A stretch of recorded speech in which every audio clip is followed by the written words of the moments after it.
Internet sans limite sn.com, bienvenue dans votre émission 15 minutes sans limite saa su nekk nii rek lay demee daal di dem seeti ñi nga xam ne ay naanan lañ ci seen biir milieu ñu waxtaan ak ñoom daal di dugg xool ci ñoom li nga xam ni ñëpp dañ ko daan vraiment umpale tey ñu daal di ñëw seeti nag une grande star dans le milieu du théâtre ku wax loolu suñu xel ci kenn rek lay dem muy suñu papa Mansour Mbaye Madiaga plus connu sur le nom de Père Zora moom la ñu fekk si tey ci këram nag ñu nar a waxtaan ak moom asalaamaaleykum papa maa ngi lay nuyu. voilà kon auzu billahi mina sheytaani rajim bisimilah macha allah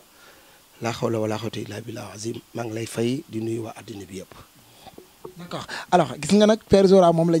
ñu dalal tey suñu biir émission bi nga xam ne moo di 15 minutes sans limite alors Père Zora dañuy dem directement ci question yi dañu jékki-jékki xale yi sax nag jékki-jékki gis tonton Mansour Mbaye Madiaga ñenn ñi paa yi sax bien vrai que xam nañ ko mais am na ñoo xam ne dañ koy umpale donc ci gàttal d'une manière plus ramassée tonton wax ñu moom mooy kan ah expliquer ñu d'une manière détaillée moom mooy kan exactement. bon voilà man jullit laa bokk ci xeetu Seydina Mohamed sallallahu alayhi wa sallam di taalibe Cheikh Ahmadou Bamba Khadim Rasoul ñu tuddee ma sëñ Mansour Sy xalifa généralu Tidiane yi borom daara ji mu tuddee ma boppam may doomu Mor Madiaga Mbaye ak soxna Anta Yore Gueye di géwal nag surtout nag ba pare nag wax dëggante yàlla kontaan ci loolu nag quoi waaw yàlla def nag ma ñëw ci àddina yàlla dugal ma ci aar ma bokk ci waaw xëy na toll naa foo xam ne kenn mënu ma ci génneti du man nag suñu borom mooy dogal yàlla mooy xool lu ko neex mu def ko waaye tey ji bu ma toogee ba naan Mansour Mbaye Madiaga naan Père Zora ginnaaw yàlla ak yonent bi Cheikh Tidiane Diop moo tax kooku la ma yàlla booleel et mu tàngat ma ba tey jii ma mën a tekki mën a am ñu ma dimbali kon du ma def lu dul ñaanal ko yàlla xar ko àjjana fi daw si yàlla tas ma ci barkeem ba fépp bëggoon a yegal théâtre Sénégal sur le plan national wala sur le plan international ma yegaleel ko fa ci darajay Mohamed. alors nga wax ci biir théâtre nga dugg ci grâce ak suñu tonton suñu maam sax laa Cheikh Tidiane Diop mais kañ la ban at la Père Zora dugg ci théâtre ak lan moo ko ci tax a dugg exactement. waaw man xam nga dama judd rek nekk artiste parce que dama judd xaar Mbaye Madiaga di sama mag di sama tawu papa et mu juddoo ci kër ngéwal di tëgg sabar man j'étais tambour major temps yi may tëgg Pikine maa fi dàqu na tëgg kenn daawu fi tëgg ku xewle boo ma wowul fay ma pour ma tëgg la doo am jàmm. ndax dama dogoon tëkkat boo xam ni bon damay indi ay sama style teg quoi waaw nit ñi nag vraiment apprécier ko loolu nag ci la ma Cheikh Tidiane Diop gisee ni Mansour mi il faut ma opté ko après daal di may woo ma ñëw daaree Kocc bon mu defal ma édition ndax temps yooyu booy théâtre il faut ñu éditionné la man bi may dugg daaree Kocc théâtre taxul ma dugg daaree Kocc tëgg sabar mën tëgg sabar moo tax mu dugg daaree Kocc ndax temps boobu star yi gën a mag Sénégal ñoo ngi daaree Kocc pour nga dugg fa yombul waaye nag comme que yàlla may na ma beneen métier muy tëgg te yàlla may amoon na lu ma ci may ma ñëw Cheikh jël ma dénk ma bale bi te temps boobu xale laa dénk ma bale bon bu ñuy voyager mën nañu njëkk a classé parce que xam nga ba dem bitim réew sabar tama yi yooyu nañu njëkk a classé parce que loolu la tubaab yi soxla waaye ci kaw loolu nag xëy na mu gis lu doon nelaw ci man moom Cheikh Tidiane Diop mu ne xaaral ma yee ko ci Mansour loolu nag loolu ma jël intégré ma def ma acteur ba ma mën a nag taxaw nag jàkkaarloog askan bi pour wane nag li nga xam ne moom la def ci man. d'accord alors nga duggee ci tëggum sabar mais itam ñu dem ba ci biir gis tonton Mansour Mbaye Madiaga di Père Zora daal di changer style nag def théâtre pur et dur ba sax daal di créer groupe boppam naka la changement bi demee noonu exactement. non man bi may formé sama groupe boobu lii lépp xewagul ba Cheikh Tidiane Diop bi ko yàlla jëlee yóbbu ko àjjana fi daw si yàlla na ko yàlla xaar àjjana ci daal ni nag ci la waa Pikine gépp mobiliser Pikine banlieue ni nag il est temps ñu dem seeti Mansour waxtaan ak moom pour mu créer nag yëfi boppam ndax dama daan jógee fii di dem répétition te boobu artistes yi nekk nañ ci banlieue bi te amuñu ko leen jàppale samay doomu ndey ak samay xarit ku ci mel ni Malick Ñing Mame Lay Mbeng ki ci mel ni Babacar Diop mi nga xam mooy directeur école Seydou Nourou Tall di président troupe bi waxtaan ak man ci laa nag recruter ay Pikine jàngal leen waaw yàlla nag dimbali ma nag ci ñooñu nga xam ne dem nañ jël tàngat leen am na ci juróom ñoo xam ne tey jii sur le plan international xam nañ leen ci àddina bi loolu moo tax ma créé sama troupe mais bu doon man kese ak kese rek kon ba Cheikh demee ci laay bàyyi ndax kooku mënuma ko fay te àdduna du yàgg ma fay ko. alors je pense bien wax na lu leer mais dafa am loo xam ne bi ñu waxee ni dañuy ñëw ci Père Zora internet yu bëri dañuy yóbbante mais pourquoi Père Zora bien vrai que ñu ngi koy gis ci yeneen rôle mais toujours rôle boo xam ne il est trop dur métti bi tàng bi yéen pourquoi loolu exactement. non man joué naa façon rôle bu ne man ku yàgg a seetaan théâtre man joué naa façon rôle bu ne ndax artiste da nga war a polyvalent man tey bu ma la defaloon comédie nga ni non du man comprendre nga parce que artiste da nga war a polyvalent man façon rôle bu ne joué naa ko ci àddina waaw. mais père est-ce que xam nga ne am na ñoo xam ne bu ñu la gisee dañ lay ragal. non c'est vrai loolu gis naa ko bu baax mais man ku ne xam na ni man je suis sans façon man fa ma fekk ba ñaa ko ba sama kër maag samay njaboot ñooy nekk fa ma nekk di Seras di fa liggéey soo fa ñëwee da nga naan kii du Mansour mais nag gis nga nit bu fekkee dafa am ci yow yaakaar yëkkati alalam fay la ni la lii laa bëgg non da nga war a assumer say responsabilités te bu njëkk daaray Kocc théâtre non dañ lay jàngal ba nga mokkal rumbax parce que théâtre du loo xam ni lu ñuy fowee la ay normes la da nga ko war a jàng dafa am déplacement scénique am jeu de regard xam nga am lu bëri loo xam ne dafa nekk ci théâtre pour kii toog di la seetaan nga mën a véhiculer say message pour mu mën a xam li nga wax lan la mu dugg ci moom loolu il faut boo ko jàngul doo ko mën waaw. alors Père Zora nag ñu gis ko feneen bien vrai que ci troubam la ko ñëpp xàmmee ak ay théâtre yoo xam ne vraiment ñëpp dañ ko naw ñëpp naw ko ci fullaam ñëpp naw ko ci faydaam mais Père Zora ci biir wiiri wiiri Père Zora bi sax il paraît foofu la jógee alors nan la dugg sa dugg wiiri wiiri demee ak lan nga fa am jàngat exactement. waaw bon di profiter dans l'occasion di remercier waa Soleil Levant muy Cheikh Ndiaye surtout sama doom Jojo parce que ñetti boy yooyu muy Cheikh Ndiaye di Cheikhou Gueye Sanex ak Aziz bañ nañ ko ba père nañ may woowee ñooñu seen papa la samay doom nañu dafa am complicité bu nekk suñu biir parce que bu njëkk ñun artistes yi dañu diviser wu woon kii jaar fii kii jaar fële et di profiter nag dans l'occasion nag di féliciter Boubacar Diallo ndax peut-être xëy na même bu dul artiste moo fi créé série ba tey ñu mën cee gis suñu bopp ñu nit ba ñëw participer ci ba tey yàlla di ñu dimbali ñu ciy gagné ay millions yu bari nit doo soxor du dëgg mais booy yooyu di waa booy Soleil Levant yi man aw ma seen fay parce que bien vrai que ni dañu ñëw relever défi bi waaw bi ñu demee nag ba xam ni théâtre baa nga waaj a daanu ñu xool seen i naataangoo ñu mel ni ñoom xam nga xam ni ñii jàng nañ théâtre li ñuy def tam don la ci ñoom te mën nañ ko et ñu fexe leen a dajale ñu toog waxtaan nit nag bu fekkee ne da nga bëgg dem fu baax gis ku la xëcc pour yóbbu la fu baax mais doo def lu dul jàpp ci ku ci nekk nag ñu jox la rôle man sama rôle bi ma koy jël boobu dama sol drapeau bu Sénégal vert jaune rouge parce que ñun ay gaynde nañu ay lion nañu waruñu xool ay Burkina Faso wala ay Côte d'Ivoire wala ay yeneen dëkk yi di gën a dox ci seen aar ñu doon ay sénégalais di dellu ginnaaw non moo tax bloc boobu yàlla dimbalu ñu muy wiri wiri ku ci nekk nga jël indi sa apport teg ak complicité bi nekk suñu biir ku ne sol sa drapeau téye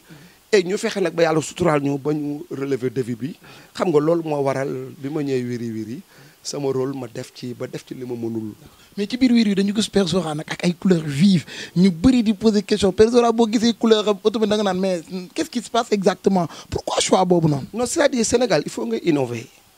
nit ñi dañu sonn ci benn rythme rek quoi léegi jamono dafa bouleversé léegi jamono dafa avancé jamono dafa progressé Serigne Touba da ko xoon axiru zaman dinañ toll foo xam ni lépp bouleversé jamono gi ñu toll nag ku bëgg nekk au diapason il faut nga indi sa yëfi bopp nga jël ko teg ko. bi ma koy def nag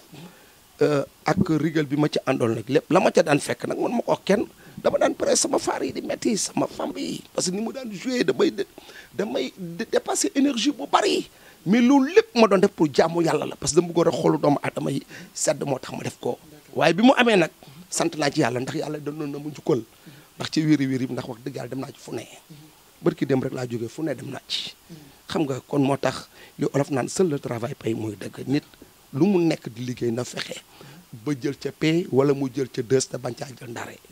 alors avant ñu ñëwaat ci beneen wiiri wiiri bu bees bi nga xam ni gisuñu ci Père Zora damay ñëw ci sa benn relation ak Soumboulou ñu gisoon Soumboulou yaa ko yar ñu jekki ci gis ko biir mu daal di doon ko active ci biir Soleil Levant ñëpp naan dafa bàyyi Père Zora dem foofu noonu donc il est temps yow itam nga apporter des éclaircissements là-dessus. gis nga Soumboulou sama doom la toujours ma wax leen ko dama ne woon sax dootuma ci waxati parce que tamit waxaat bu yàggee ay répétition lay doon Soumboulou sama diggante ak moom du lu ndaw lu rëy kooku du sama artiste sama doom la sama taaw bu jigéen ndax yaayam moo ma ko jox et ni ma laajuma la lu dul rek ay yaxam yàlla nag suturaal ma nag ci moom ba pare nag qualité yi ma soxla ci nit dafa nekk ci moom ndax du warkat Soumboulou du warkat li mu am dara mayu ko ngorom kese moo ko may bërki dem moo njaay ci korité bi mais ku ne xam nañ korité nit ñi dañuy togg ay xar ay ginaar rek lu ne mais booli la fi indi wàcce fi ay carton boisson bu ne yëkkati xaas bu bari indi délégation jooy bay bugg a dee ndax man c'est que colère yooyu la nit ñi fàttee ginnaaw nit ñi nañ delloo si seen xel nit ki tax nit ki nga xam ni yow moo tax ba nga doonul dara yàlla jaar ci sa loxo ba nga doon dara soo ko fàttee doo gor te Sénégal nit ñi léegi dañu tàmm war dañ ko def comme ndox bu ñuy naanee moo tax loo ci gis da nga gis ko am succès ba ñëpp yaakaar ni kii day tàkk mu jekk ja fay kamaj wala nga gis nit yàlla may ko alal juddu jeex mu jekk gàtt fan xam nga lu waral loolu mooy war nañ leen bàyyi war gis nga nit day am colère Soumboulou lii mu am yëpp dara mayu ko lu dul man mi nga xam ne man la ko yàlla booleel ma jàngal ko aar mu teg ma fu mu tegul kenn ci àddina soleil levant boobu na ngay wax nee naa la samay doom nañu man suñ ma soxlaa man jarul sax may bind contrat wala may wax ak ñoom parce que ñooñu su may doom nañu dañ maa bëgg lool fonk ma lool naw ma lool xam may kan te man xam nga ni lu dul dëgg du ma ko wax parce que namuma dara bay di wax nit loo xam ne du dëgg ñoom su ma leen mayul duñ ma may seen premier anniversaire soleil levant mën nañ ko tuddee maa doonoon parrain bi mën nañ ko patronné xam nga kon ñooñu buñ doon xool dara wala ay concurrent wala duñ ko def may yeewal leen nag diggat grand théâtre yëkkate sama xaalis jox leen ci xol bu sedd guy ñoon dañ maa yàgg bëgg ba dara du dara.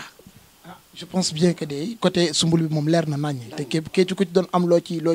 posé wu question Père Zora wax na lu bëri mais Père Zora nag gisaat nañ moom bu ñu jël ci soleil levant wiiri bees la lan moo tax gisuñu fi présence su Père Zora. non man dama tukki woon. waaw dama tukki woon tey bi dama nekkoon ci contrat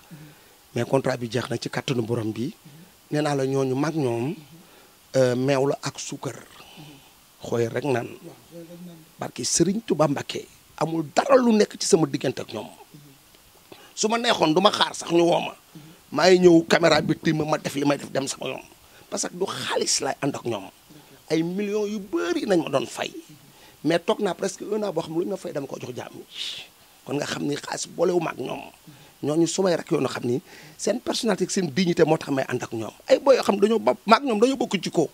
xam nga nit da ngay fexe ba sauvegarder son honneur ba kenn bañ laa yab ci sa àddina mais yow it bul yab kenn nga fexe tamit ba li ngay def nga fexe ba mën ko ba kenn du la critiquer noonu nag mënul ñàkk parce que fii ku jiitu il faut ñun la kii kat li waaye xam doy na.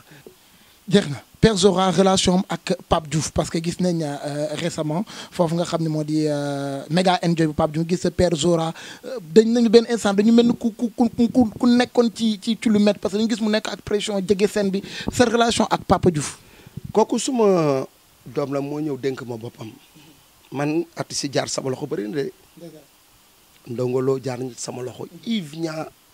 jaar nañ ci sama loxo ku ci nekk li la yàlla wërsëgalee di nga ko am te bul xatal kenn ñu éviter di concurrence nit ñi loolu amul sens Pape Diouf daf mu wóolu di sama rakk barki démb laa jógee bitim réew ci diaspora bi dem naa ay Hollande dem naa ay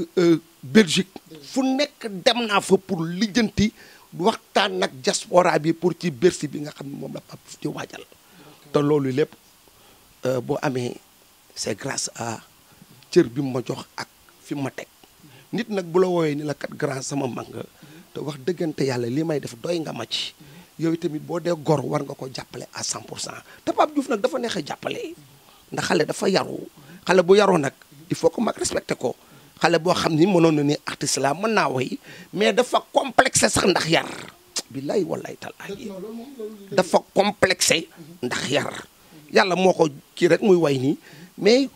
boo xoolee au fond sax da nga naan noo kii am na leneen lu mu àndal lu dul way man nag respect boobu mu ma jox ak cër bi mu ma jox ak gëm boppam bi mu gëm te boolewul dara ki wax nag du jëw du dugg ci yoonam nekkul doo ko dégg ci benn boucan te man noonu lay doxee loolu moo tax nag ma sonn ci moom lool. alors li ñu dese nag bëreetul ci ay question parce que ñu daal di mën a jeex ak suñu papa mu toog vraiment alors dañu gis nag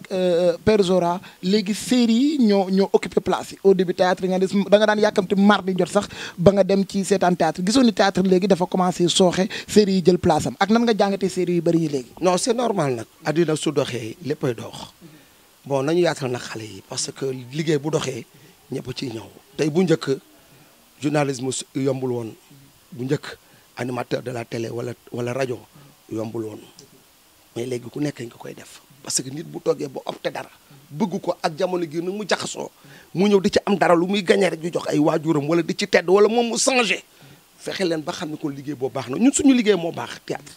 théâtre moo baax les xale yu jigéen yi léegi même buñu daan déconné bàyyi nañ déconné bi léegi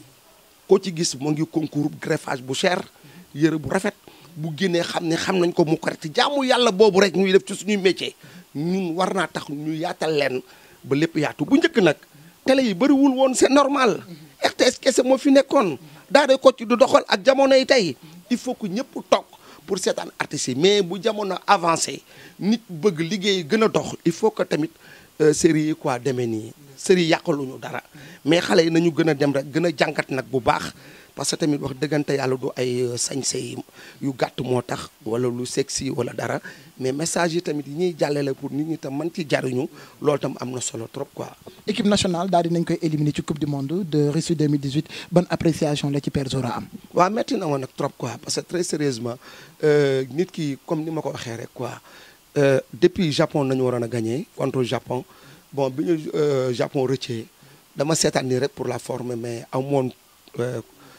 yaakaar ci nii dinañ génn parce que tamit vraiment nit di nga dem ba tollu foo xam ni da nga war a xool sa dëkk xam nga def lépp loo mën mais Sénégal tam dafa metti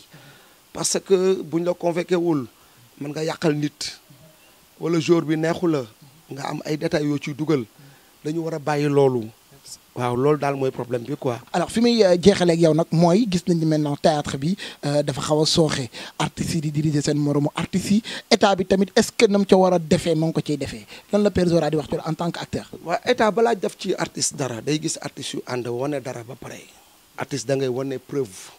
parce que tam état tam nekk fi rek pour jël xaalisam di ko sànni bon xam nga tamit bon les associations des artistes comédiens du théâtre sénégalais c'est-à-dire que dafa am benn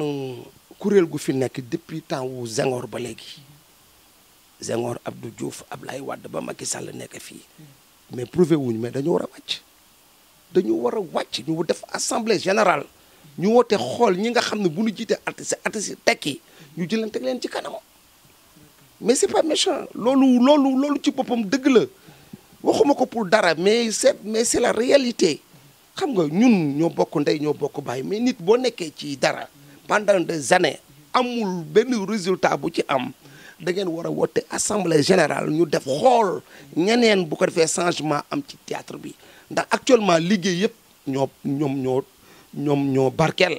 liggéey yëpp a tekki mais gisuloo fi benn artiste comédien bu am château wala mu am ay range lu dul ay quelques artistes yi nga xam ne dañoo gëm seen bopp di liggéey la majeure partie ñoo ngi souffrir bu ñu añee duñu reer bu ñu reeree duñu ndekki bu ñu dem ci njaga njaay yi nañu dugg wala ci super yi te boo demee bitim réew xool artiste sa fa dëkk da nga leen di ndaw nga dem Burkina Faso bii mujj bi sax boo xoolee artistes yi da nga leen boo demee Côte d'Ivoire xool artistes yi da nga leen di ndaw mais Sénégal mais très sérieusement ku wax ni ñi jiite art bi